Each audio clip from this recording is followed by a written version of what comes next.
Quand on fait le choix d'un projet immobilier pour de la construction neuve, on fait déjà en sorte de se mettre d'accord avec la ville, avec les élus. La ville a envie de travailler avec nous, a envie de développer une offre de loyer modéré, de compenser des disparités dans la population. Et donc on fait en sorte, nous, derrière, d'apporter notre ingénierie pour concevoir ce projet de logement neuf avec la ville. Nous, les résidences, en tant que maîtres d'ouvrage utilisateurs, notre priorité doit être de réfléchir sur l'usage. L'usage, c'est comment le locataire va garer sa voiture, comment il va rentrer dans l'immeuble, comment il va aller jusqu'à son logement et comment il va vivre dans son logement.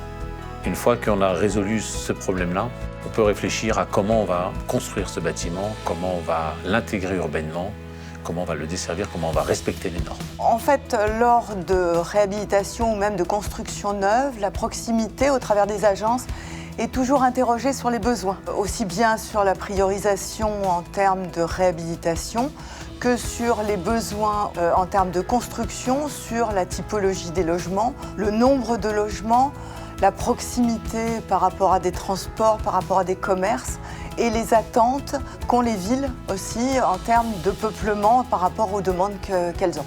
Je veux équilibrer la ville, donc je veux plutôt réduire, démolir, et on l'a fait avec les résidences, des logements sociaux aux endroits où il y a une concentration qui me semble excessive et bonne pour personne, et au contraire en construire dans les nouveaux quartiers, en essayant de faire que la ville reste une et qu'il n'y ait pas trop de disparités. Partant de là, le projet, dans certains endroits, il a besoin de se fondre dans un environnement naturel, ou il a besoin de bien s'intégrer dans un quartier qui vit déjà. Quand vous intégrez une résidence dans un quartier pavillonnaire, forcément, vous avez une attention toute particulière pour l'architecture et de faire en sorte que d'un seul coup, on n'ait pas une grande tour au milieu d'une zone pavillonnaire.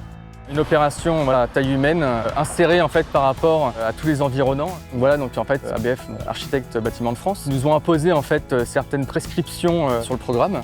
Ici, on a un environnement relativement remarquable puisque derrière nous, on a un bâtiment qui est inscrit au PLU comme bâtiment remarquable. Et de l'autre côté de la rue, vous avez une ferme fortifiée qui est aussi un bâtiment remarquable.